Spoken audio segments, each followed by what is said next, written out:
It's an absolutely upsetting day at Let's Go Blues Radio to hear the news of Greg Millen's passing. To honor him, we wanted to show you the video of our interview that I was able to conduct with him in the summer of 2020. This was part of our Past to the Future summer series, and Greg was one of my favorite guests I ever had on. Please enjoy this interview in its entirety. R.I.P. Greg Millen. And this is Let's Go Blues Radio Past to the Future. Today, we're working on our past segment here, and I'm joined by a former Blues goaltender. He is now an announcer on Hockey Night in Canada. He's a color commentator for Maple Leafs broadcasts on Sportsnet Ontario, but I think we all remember him best as the goaltender for the St. Louis Blues during the 1986 playoffs, which we'll get to. Greg Millen joins the show. Greg, thank you very much for joining today. Oh, my pleasure. I always love connecting with my old home in St. Louis, so it's always a lot of fun. How often do you make it back here? Not enough. Probably just when I do the broadcast these days. Still have some great friends in St. Louis. It was by far my favorite stop in my career. Seems like a second home for all of us. So we had a daughter born there, but unfortunately, with all the other responsibilities in life, we don't get back nearly as much as I would like. No, you have a very busy schedule with Maple Leafs games and especially working Hockey Night in Canada. I'm sure most of your games are held in Canada there when you do that. So, but it's always good to hear from Blues alumni. Again, we always have the Blues alumni boxes filled almost every single night there's a game. Who do you talk to the most that still lives in the St. Louis area? You still talk to Bernie and all them? Well, Bernie's my old roommate for almost the entire time I was at St. Louis. So we always have a visit. Of course, Bernie's in the media business also, so it makes it quite convenient to catch up with him. It's funny enough, I ran into Brian Sutter about a year and a half ago at his farm. I was speaking out that way, so that was a wonderful catch up. Dougie Gilmore, I do see around the Toronto market once in a while, but as for St. Louis, it's always Bernie. Oh yeah, and Darren Pang. Let's not forget Panger too. We consider him Blues. We'll consider him Blues alumni. He's adopted. I think now that he's with the Cup situation, I think we can do that. Yeah, absolutely. He's definitely been adopted into the Blues family. He in the Winter Classic, the alumni game, he played for the Blackhawks, and it was so funny talking to people on the concourse that were like, "Wait, why is Darren Pang playing for the Blackhawks?" Like, well, that's where he played in his career, and nobody knew that. They all just assumed he was just a Blues guy. So. Gotta love it. Darren Pang, definitely a member of the Blues family now. Yeah, we had just to interrupt on that, we had a great playoff, the two of us. We played against each other, and Panger was at the other end, and he had a real good series, actually. And but the good guys won. Sorry about that. That's right. Yeah. Man, Darren Pang had a great series in goal, huh? I'm sure he doesn't talk about his good games that much. Oh, he'll tell you that one if you ask him. Just give him some time. We'll have to get him on for sure. So I want to talk to you a little bit about your career before you came to St. Louis, first of all. So you were selected 102nd overall in the 77 draft by the Pittsburgh Penguins.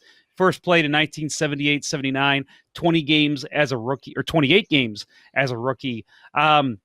When you came into the NHL, obviously you had already played a bunch of important games in your career, but nothing more important than stepping onto the ice in the NHL for the first time.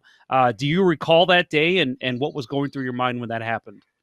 You're going to laugh. I barely recall it, like a lot of players.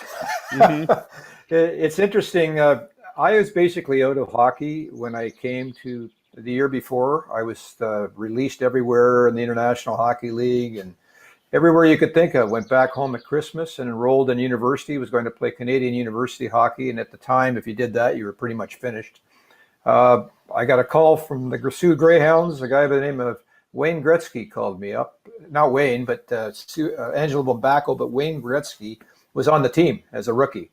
And so I thought, well, I might as well go up there. It sounds like a good time for a half a year, and then I'll go to school the next year. Well, thanks to Wayne and a pretty good hockey club, I had a lot of success that year as a team. And then the next year, I was in the NHL playing for Pittsburgh. So the long and the short of your answer is I was out of hockey, ended up playing in Pittsburgh, got a great chance by Baz Bastien, and at the time, the late Johnny Wilson, and ended up playing 28 games that year. I think my first game, I got blown out, if I remember correctly. I'm not quite sure about this.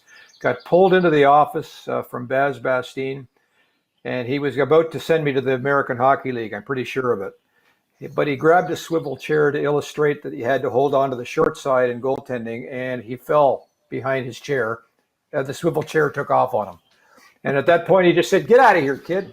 So I think if he would have fallen, they would have ended up the minors. But the good news is he fell, and I stayed up with the big team and ended up playing a fair bit that year. Wow, that's some luck right there. You gotta love hearing that. It's pretty good. We all had a bit going in, yes, for sure. Wow. So you mentioned Baz Bastines. That was going to be my next question for you. In June 1981, something happened that you will never see happen again because of the way the social media age works. You were signed as a restricted free agent by the Hartford Whalers. Pittsburgh could have matched, but GM Baz Bastine was on vacation and he was unaware that you had signed. The deadline to match passed and you went to Hartford. Walk me through that. That had to be a very strange situation, even before the digital age. That's very odd. You don't hear that often. Well, the St. Louis connection is Larry Plow. Larry Right. was the general manager in Hartford at the time, a brand new general manager, and they were looking to retool things. And I had a fun series before that, of course, with Pittsburgh playing against the Boston Bruins at the time. And so, anyway, to make the long and the short of it is, Larry asked us, I believe it was just around the draft, they came up with an offer. And we told Hartford that that's fine, but we owe it to Pittsburgh to go back to them first because they gave me my start in my career. I didn't really want to leave Pittsburgh. And Larry was very kind about it. He said, "You go ahead and do that. And if it doesn't work out, we'd love to have you." So we did send the offer back to Pittsburgh and said, and the story is that Baz didn't really believe us. He thought we were bluffing. And then he went golfing. We didn't hear from Pittsburgh. And I remember on a Sunday, I got a call in the morning from my agent, who was basically a criminal lawyer at the time from the Sioux, who I met, Frank Caputo. And he said, well, they want to sign us and we haven't heard a thing. And Hartford's called back. I said, well, I guess we got to sign. Pittsburgh obviously doesn't want me. So that day we jumped in a plane, went through New York City, ended up running on the tarmac, if you can believe this. Could you imagine doing that in this day and age? To catch the next plane. Ended up in a small prop job to get to Hartford from New York. Signed that night on a Sunday night, had dinner at Larry and Wendy Plow's house. And then the Monday morning, I got a call from the president of the Pittsburgh Penguins, the late Paul Martha, and he said, I heard you just signed. And we said, what do you mean you heard? We told you. He said, well, nobody told me this. He said, what if we offer you a U.S. Steel? I said, I'd love U.S. Steel, but it's too late. We've already signed. And that was the end of the story. And the president never found out from the manager. The manager never told anybody that we had an offer. Wow, that's an even crazier story than what I had read. That's nuts. Yeah, and Eddie Johnson was the manager, who I still see with the Pittsburgh Penguins. And he was our coach then, not our manager, our coach. And he was devastated. I had a real special relationship with E.J. Johnson because he helped me, being a former goalie. So that was a tough move for me and really didn't want to do it at the time, but that's what happened. Obviously, you went on to play for some pretty good teams, again, in St. Louis as well, and the 1986 team comes to mind. But when you look at Pittsburgh and the way that they grew with Mario coming in and Jaromir Jagr later, is there any kind of regret on your end for not just, saying, sorry, Hartford, I'm going to stick in Pittsburgh? Well, I didn't have a choice because they never got back to me, and there was a lot of money involved. The other side of the story is the year going into my option year in Pittsburgh, I had Alan Eagleson, and he recommended that I sign. I was making $40,000 at the time in the National Hockey League, and I played 60 games in my second year. So that was a bit of being, to say the least, even then I'm being underpaid. Pittsburgh offered me $70,000 going into my final third year of the option. I went up to the Sioux on a trip, and I ran into a guy by the name of Frank Caputo, who was a criminal lawyer who dabbled in sports agents, and he said to me, if you sign that, you're crazy. I wasn't feeling good about Alan Eagleson anyway. I had a sort of an interesting feel about him. It didn't feel right, so I fired him. That was quite a conversation. If you fire Alan Eagleson back in the day, you get it pretty hard. So as a young man, that was the first lesson. I hired Frank Caputo and played my option out, playing another 60 games at $40,000 a year. So I was losing all that money because I was offered 70. So the long and the short of it is, played my option out, and then Pittsburgh didn't want to give me much more of a raise, and then I got a signing bonus that was much more. And my first year salary, I believe at the time, was 160 for the Hartford Whalers. So it became a bit of a financial move also. But the answer to your story is the answer to your question, I had no choice.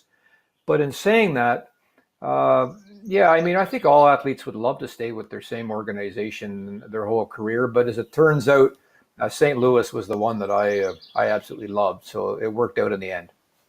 So you were a goalie that played a lot. 1981-82 for the Whalers. You end up taking over the starting role from John Garrett when you shortly after you signed.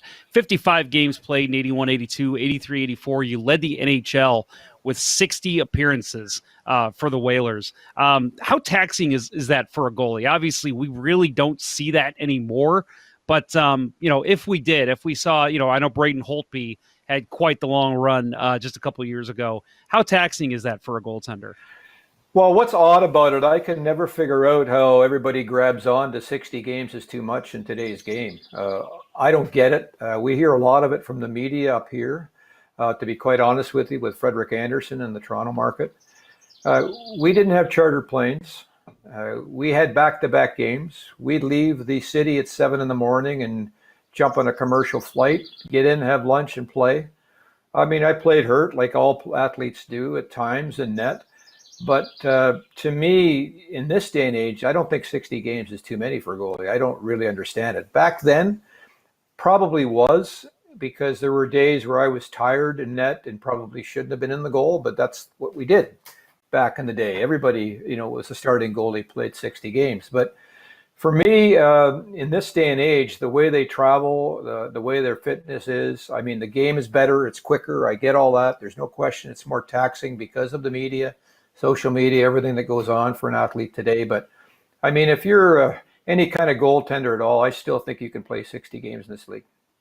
No, I'm with you. I see this all the time. Back when the Blues had Brian Elliott and Yaroslav Halak, and one guy would play 45 games. People would say, "Oh, that's too much for him." Really?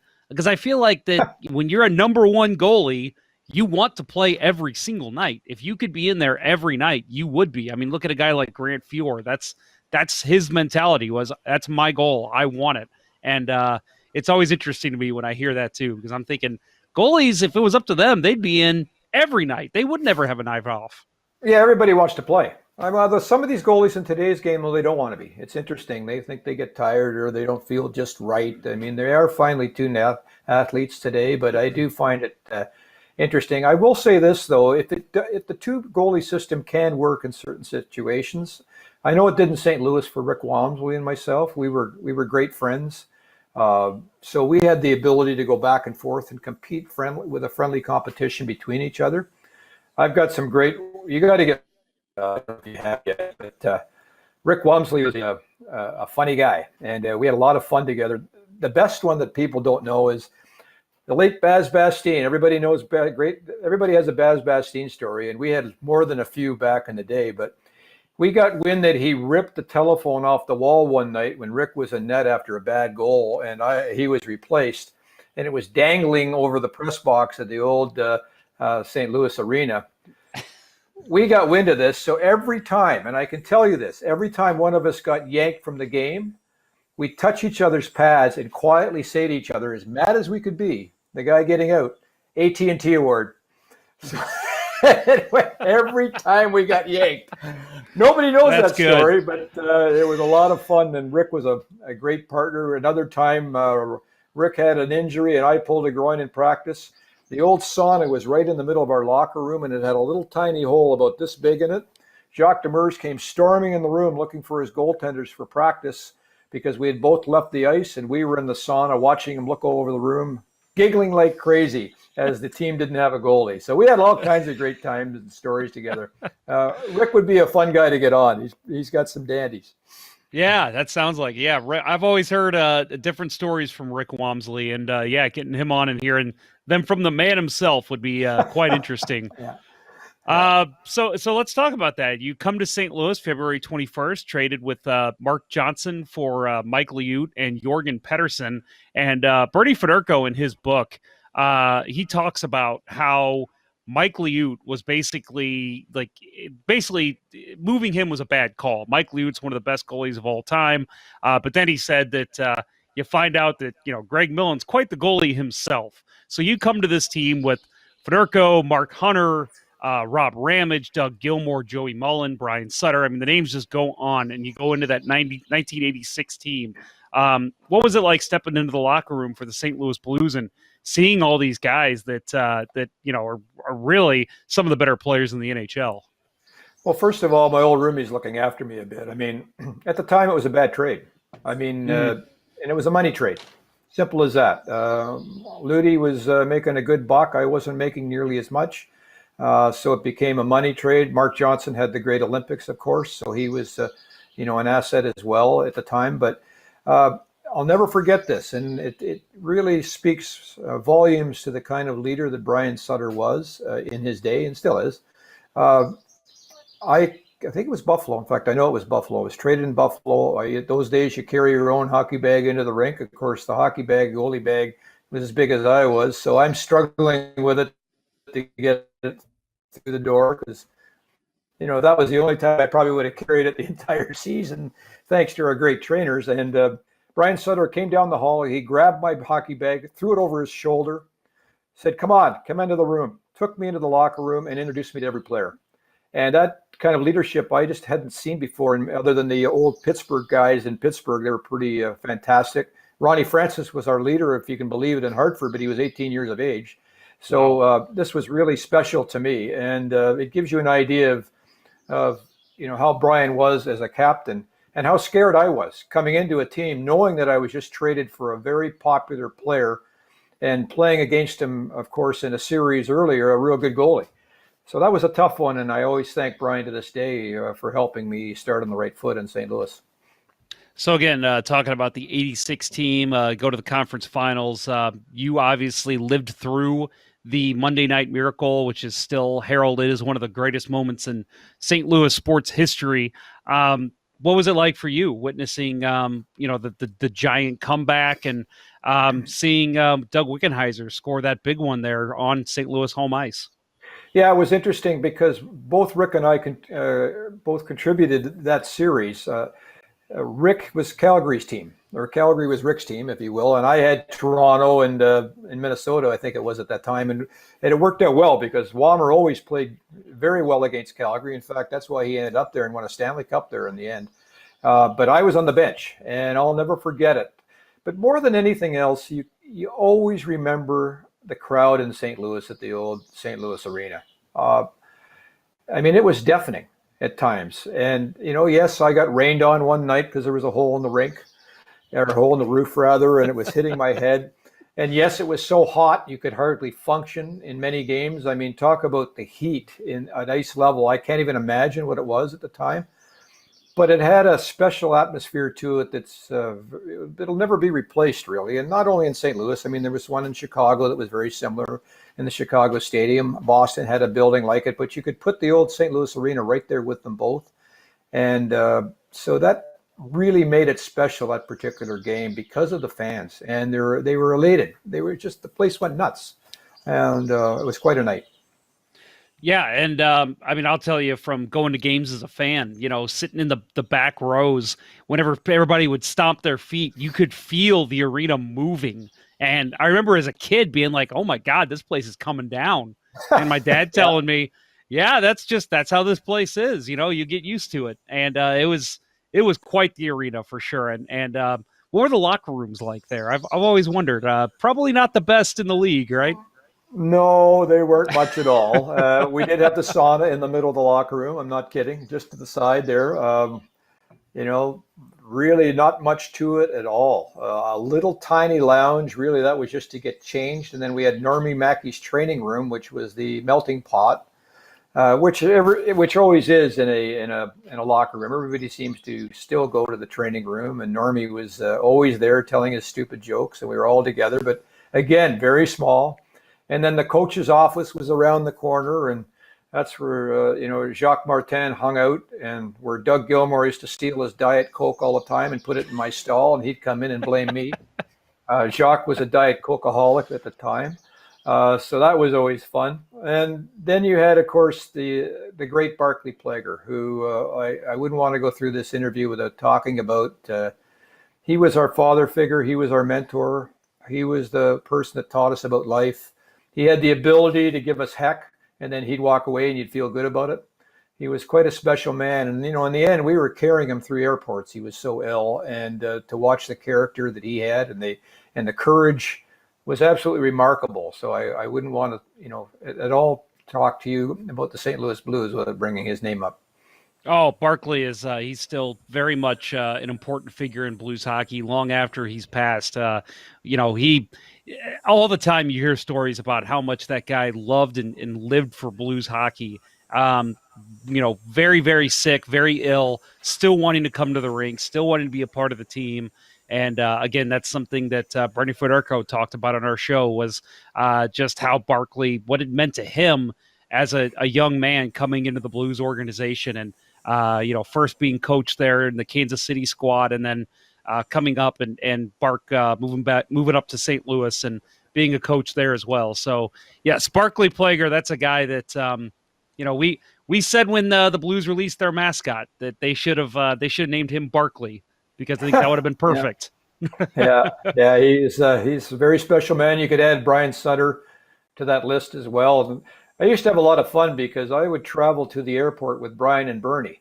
That was the threesome in the car, and I'd sit in the back because the two lived beside each other. So they'd always get the front.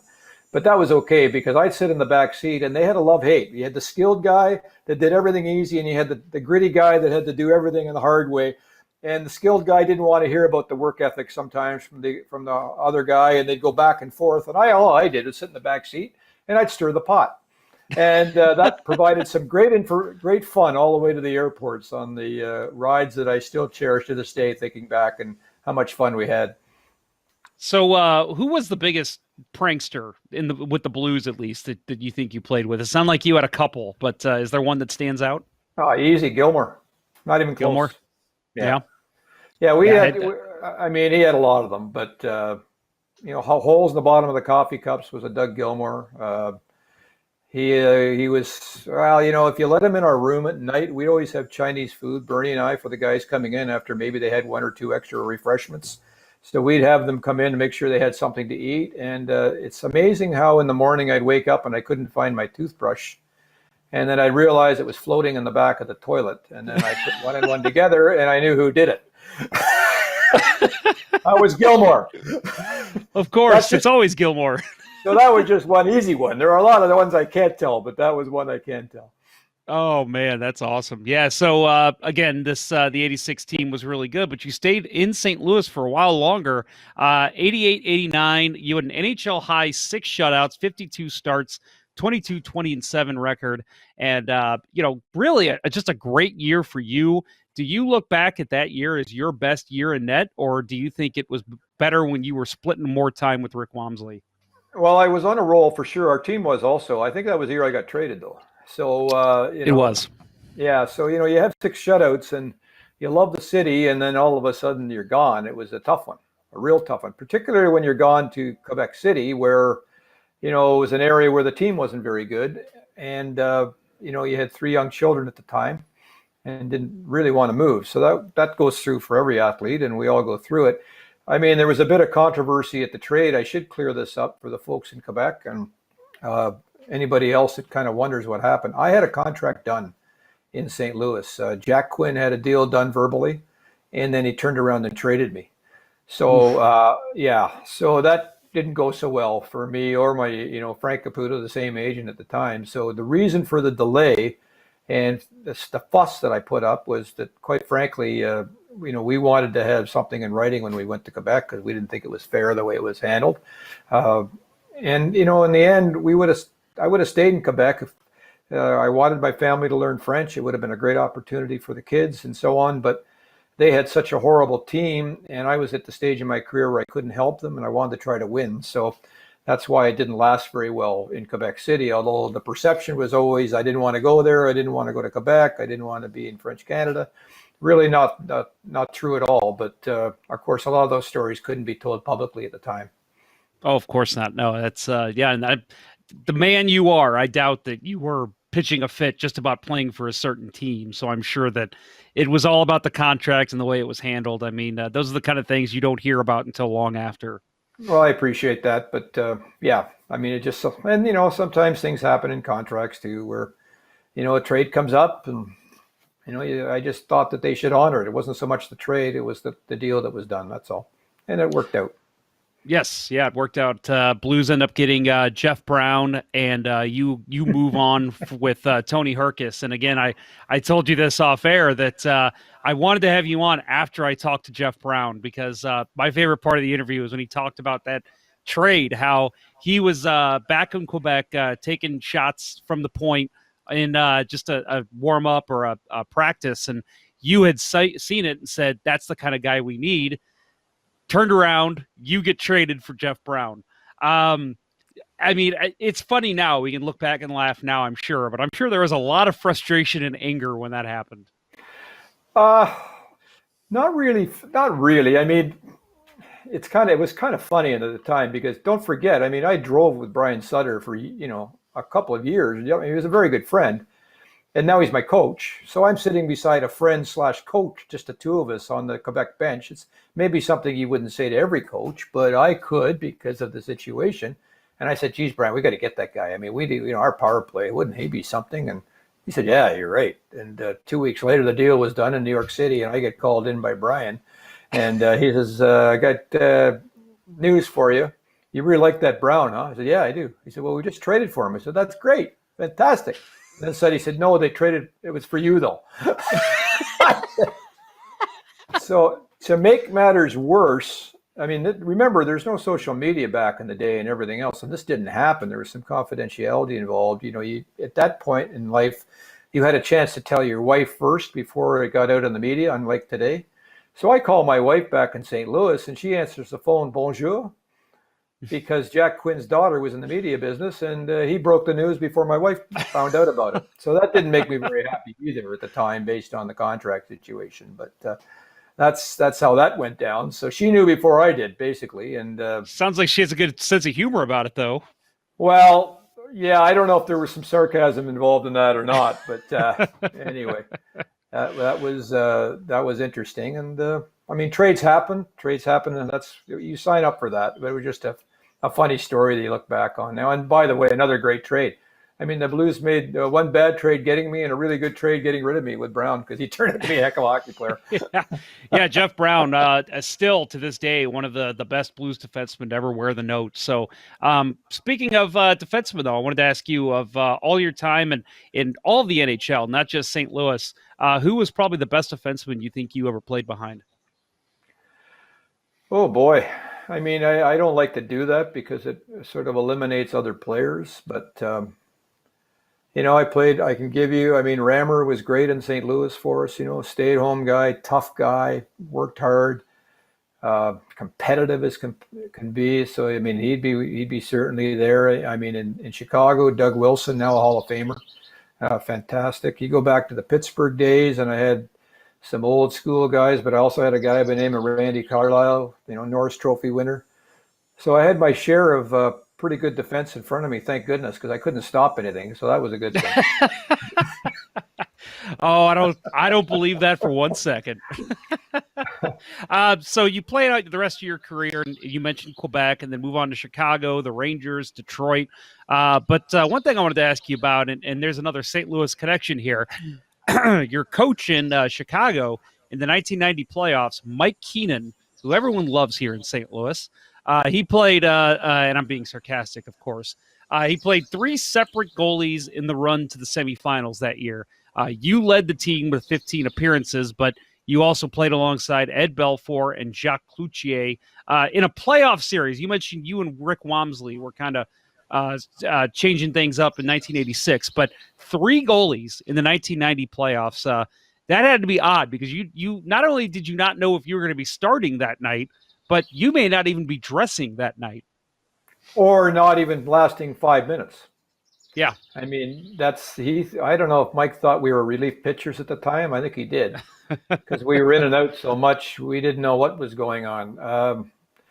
I don't really want to comment on that era, to be honest with you, with that particular situation. It may come out to be negative, and it probably will.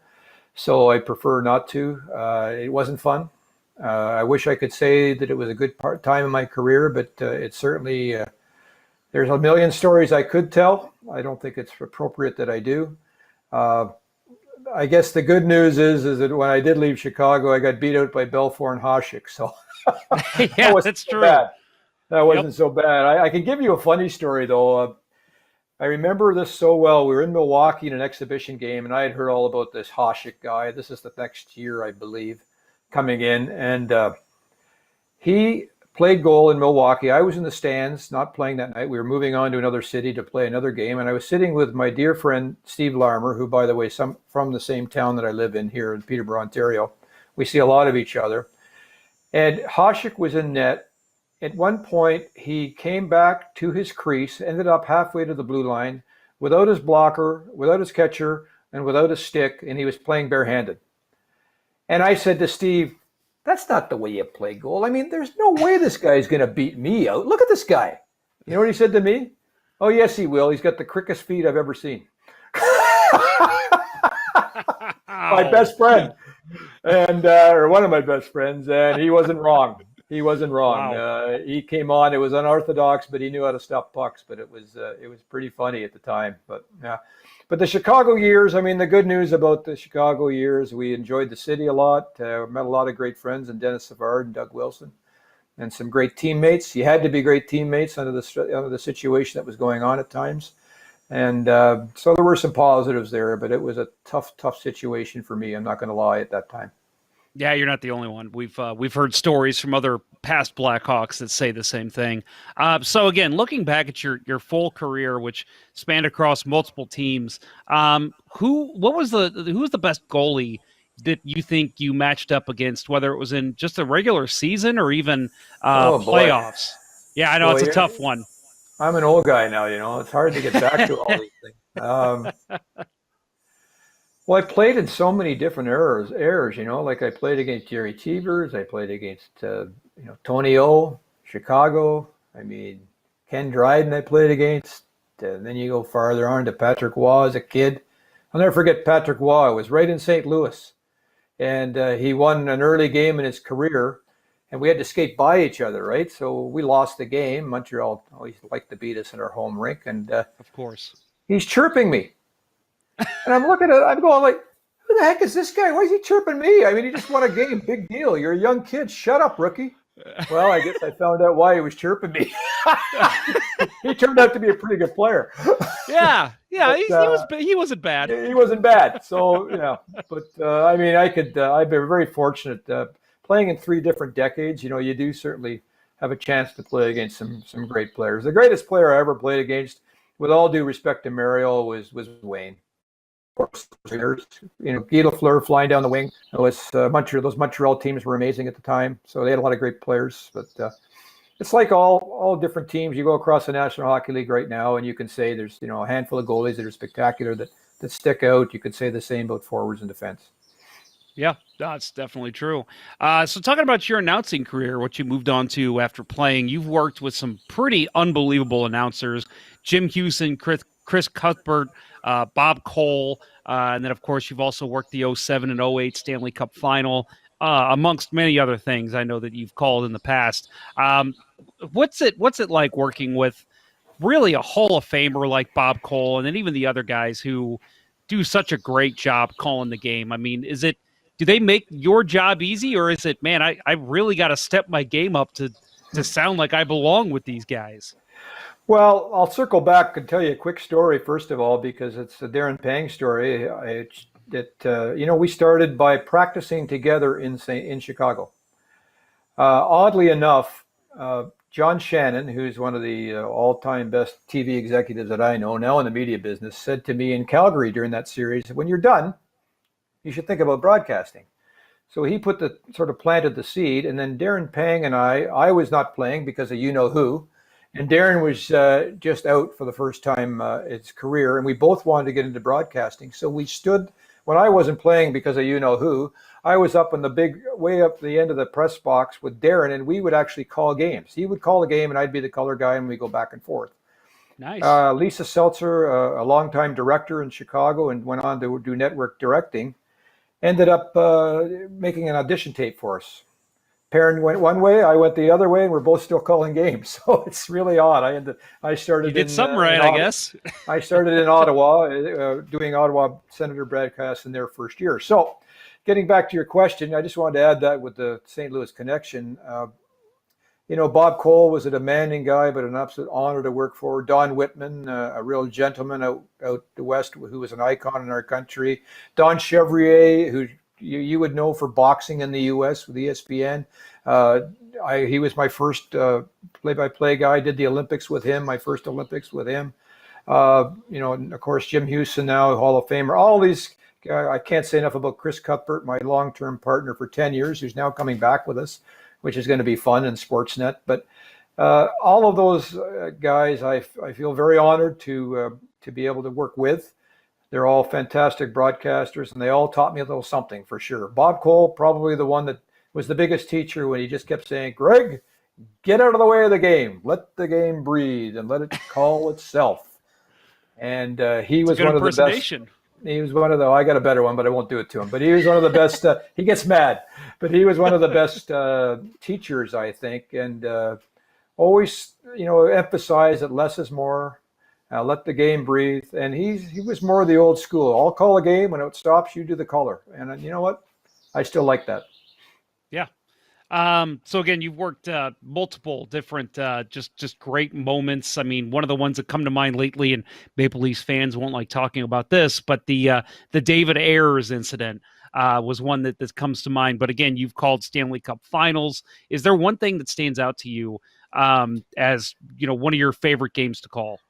I think all the Olympic games, the 3 Olympics, certainly are all huge. The gold medal game in my early on in Lillehammer, when the Peter Forsberg and all that situation in Korea, that was quite something as a young broadcaster. And then, the Stanley Cup Finals were certainly a real special. The outdoor game in Buffalo, when it snowed, it hailed, it did everything. It was a special event.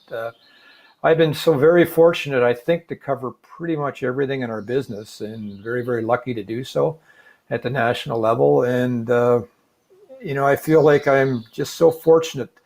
I teach leadership now as well. I went out and got a master's degree in that. And I always try to tell my students, if you can ever find something that you love and that's your passion, you're going to be a very lucky person in life. And I can tell you I've been very lucky. Yeah, no, for sure. So someone else that kind of, I guess, followed his passion was your son, Charlie, went on to play goalie in the ECHL as far as the Orlando Solar Bears. I don't know if he's still playing, but what was it like for you as a father watching your son kind of follow in your footsteps?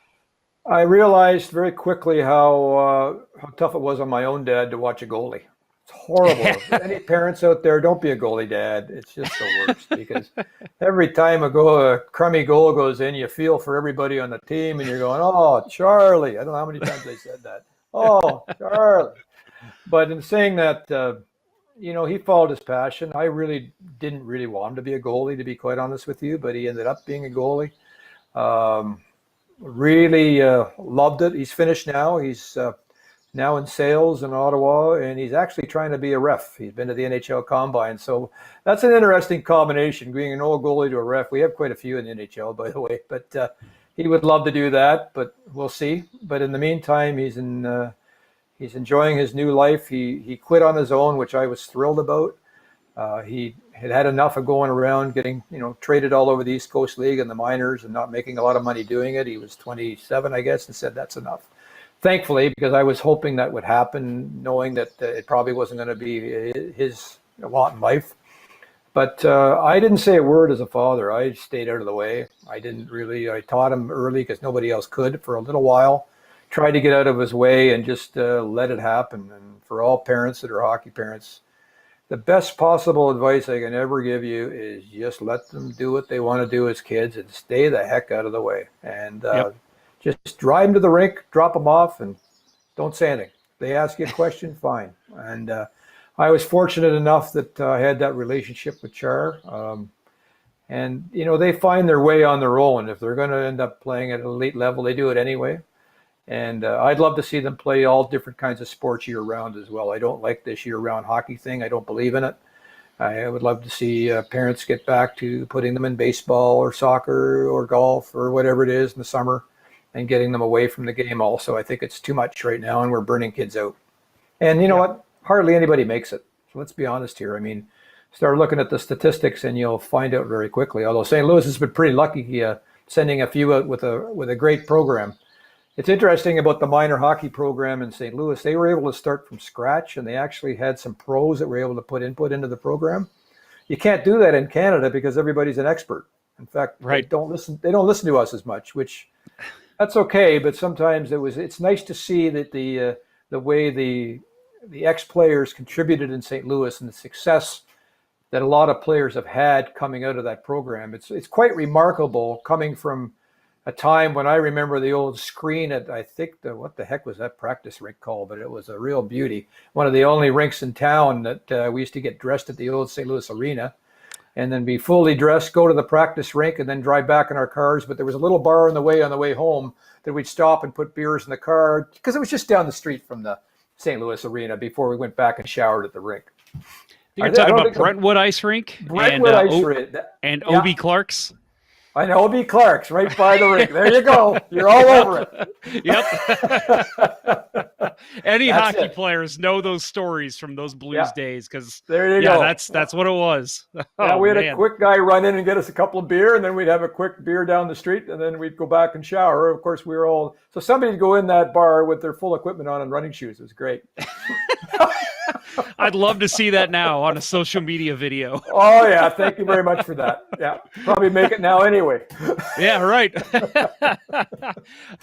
So, I mean, the Blues alumni has been fantastic here in St. Louis. We praise them all the time on this show for the programs that they've added. And again, the hockey parents like you, understanding and believing in their children. But I do have to ask, with Charlie wanting to be an NHL ref, possibly, what is that going to be like when he makes a bad call and you're calling the game?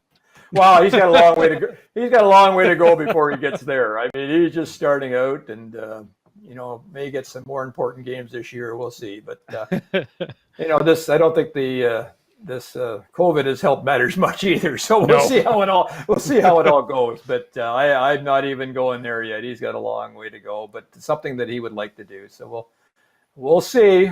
And by then maybe I'll be gone the time he makes it. Who knows? So, that's true. I'll just chirp him. What kind of call was that anyway? I mean, that's what I'll do. Put an earpiece in his ear so that way whenever he makes a bad call, you can just yell at him. I'm sure it'll be burning. Yeah. So I wanted to ask you about real quick, one last question for you. The upcoming NHL tournament. You as a media guy working, with Maple Leafs games, the Maple Leafs obviously being involved, and Hockey Night in Canada probably still being a thing during the tournament. What have they told you? Like, what's your job going to be like? What's going to be different for you, or do you even know that yet? My job is going to be terrific because I'm going to be at the lake on my dock having a few beers, maybe going over to the other cabin and watching the odd game. Okay. There's 2 crews being used. Well, you know what? I don't even know if this is official yet, so I better be quiet here. But anyway, I won't be working. I know that. And I do know what's interesting, though, is that the producers and directors, I think they have to be as part of the bubble too. So they're going to be away from their house until October, locked in the bubble, which will be pretty challenging. It's going to be interesting. I mean, we're not there yet. I hope they make it. They've got a long couple of weeks here to see if players don't get ill. I hope they don't. I'm sure there's going to be some challenges moving forward. It's not easy right now. I commend the NHL for trying, and we'll see how fingers crossed it works out, and it's great for the fans and the players. But they got some work cut out for them, I think, in this thing. This is a terrible disease. It's a horrible situation across the world right now, and most importantly for all of us, I'm sure, I'm not sure, I know, is to keep healthy, and that goes for the players and all involved also. Yep, I'm with you on that. So this has been Greg Millen, announcer for Hockey Night in Canada, color commentator for Maple Leafs broadcasts and Sportsnet Ontario, and of course a former St. Louis Blue and NHL goaltender. Greg, thank you very much for joining the show. Before we close up here, I want to give you enough time to, obviously people can hear you on Hockey Night in Canada as well as Sportsnet Ontario, but if you want to promote any social media or any other work you may be doing, please let our listeners know how they can find you. You know what? I don't really need to do that. I do teach leadership now, and I do some consulting work. I work with the National Hockey League at millenleadership.com. So there's my little promotion. It's all about character development. So any corporate folks out there that are interested, certainly it's a passion of mine that I'm doing some extensive work in now. But other than that, I'd really like to close by just, again, as I always do, thank the St. Louis fans and the city for giving me probably my best time of my life in hockey. There's no question about that, and I always cherish that, and thank everybody involved, all my friends, family, and certainly the fans of St. Louis for that. And other than that, stay safe, folks. It's pretty serious right now, and if you can grab a mask, I would highly recommend it. That's very true. I think a lot of people would definitely like to hear that from somebody that they respect in the NHL media, because a lot of people need to hear that, unfortunately. But again, yeah, you know what? You have been enshrined in St. Louis history because of your you being on that 1986 team, even with the Blues winning last year. That is still a team that is talked about almost daily here in St. Louis, and especially on this show. So don't worry, you will never be forgotten, Greg Millen in St. Louis. We all love you. Well, I feel the same way. That's very kind of you. And congrats, too, to last year's team. We were all loving it, believe me. Any former St. Ous Blues, no matter where you were pretty excited, and particularly excited the way the city was watching all the activity afterwards. That was spectacular to watch, and thrilling for all of us. I'm sure people who listen to you often, being Maple Leafs fans, are very happy to see the Blues beat the Boston Bruins. I would assume that would be high on their list for sure. All right, well, Greg, remember, thank you. I'm not a fan, so I just call games. But yeah, I'm sure our Leaf Nation would have liked that one. Oh yeah, we heard from a couple Maple Leafs fans that tuned into a couple of our shows, and they said, "Thank you for beating Boston." I was like, "Hey, we were happy to do it." Yeah, I'm sure you were. Yep. All right, Greg, thank you very much for joining the show. Again, everybody, that is Greg Millen, and you can hear him on Hockey Night in Canada, as well as Maple Leafs broadcasts on Sportsnet Ontario. Thank you very much, Greg. Appreciate it. My pleasure. That was fun.